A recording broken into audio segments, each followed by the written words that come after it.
ಇದೇ ತಿಂಗಳ ಜೂನ್ 13ರಂದು ನಾವು ಈ ಕೆರೆಕಟ್ಟೆಯ ಸಂತ ಅಂತೋಣಿಯವರ ಪುಣ್ಯಕ್ಷೇತ್ರದಲ್ಲಿ ವಾರ್ಷಿಕ ಮಹಾ ಹಬ್ಬವನ್ನು ಸಂಭ್ರಮಿಸುತ್ತೇವೆ.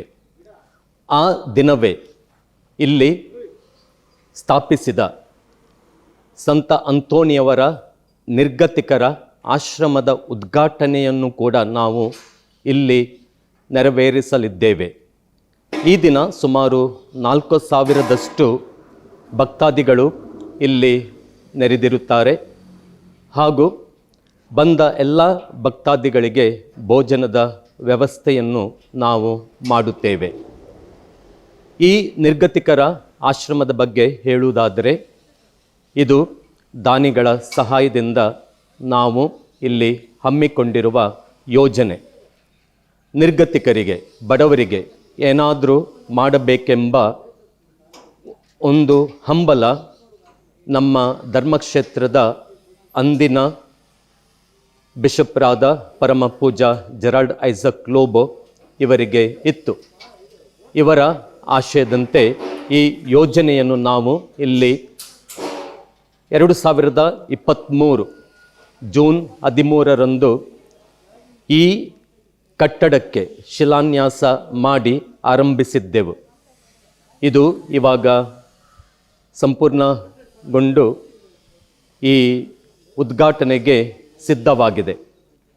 ಜೂನು 13, 20, 26ರಂದು ಬೆಳಗ್ಗೆ 10 ಗಂಟೆಗೆ ಧರ್ಮಕ್ಷೇತ್ರದ ನೂತನ ಬಿಷಪ್ರಾದ ಪರಮ ಪೂಜ್ಯ ಡಾಕ್ಟರ್ ಲೆಸ್ಲಿ ಕ್ಲಿಫರ್ಡ್ ಡಿಸೋಜಾ ಇವರು ಈ ಒಂದು ಕಟ್ಟಡವನ್ನು ಆಶೀರ್ವಚಿಸಲಿದ್ದಾರೆ.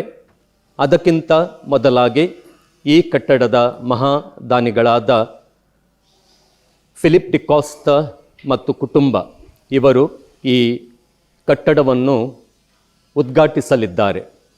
ಈ ಒಂದು ಮಹಾ ಸಂಭ್ರಮಕ್ಕೆ ಹಾಗೂ ಒಳ್ಳೆಯ ಕಾರ್ಯಕ್ಕೆ ತಮಗೆಲ್ಲರಿಗೂ ನಾನು ಆದರದ ಸ್ವಾಗತವನ್ನು ಬಯಸುತ್ತೇನೆ.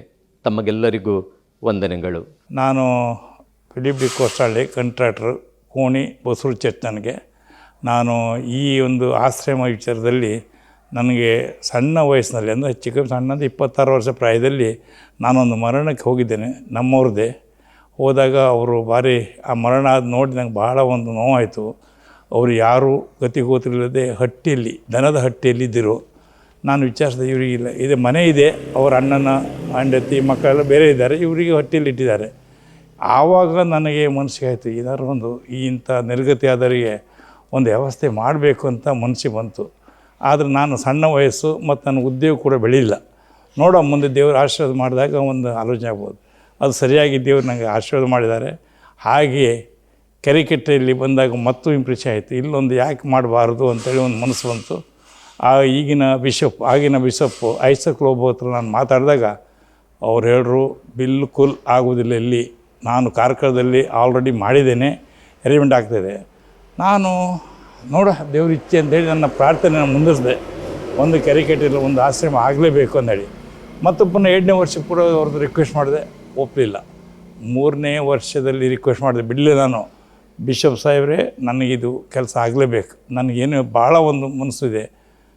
ಅದಕ್ಕೆ ಬಿಷಪ್ ಹೇಳಿದ್ರು, ಸರಿ, ನೀನು ಎಷ್ಟು ವರ್ಷದಿಂದ ಕೇಳ್ತಾ ಇದ್ದೆ, ನಿನ್ನ ಕಾಂಟ್ರಿಬ್ಯೂಷನ್ ಹೇಳೋದನ್ನ ಹೇಳಿದ್ರು.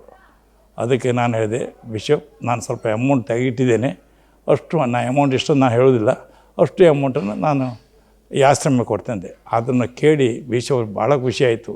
ಇಂಥ ಒಂದು ಡಾನರ್ ಸಿಗುವಾಗ ನಾನು ಯಾಕೆ ಬಿಡಬೇಕಂತ ಹೇಳಿ ಇಮಿಡಿಯೇಟ್ಲಿ ಬಿಲ್ಡಿಂಗ್ ಕಮಿಟಿ ಮೆಂಬರಿಗೆ ಕಳಿಸಿ ಕೊಟ್ಟು ಇದನ್ನು ಮಾಡಿ ಎಲ್ಲ ಅಪ್ರೂವಲ್ ಕೊಟ್ಟಿದ್ದಾರೆ. 2023ರಲ್ಲಿ ಇದು ಫೌಂಡೇಶನ್ ಸ್ಟೋನ್ ಹಾಕಿದ್ರು.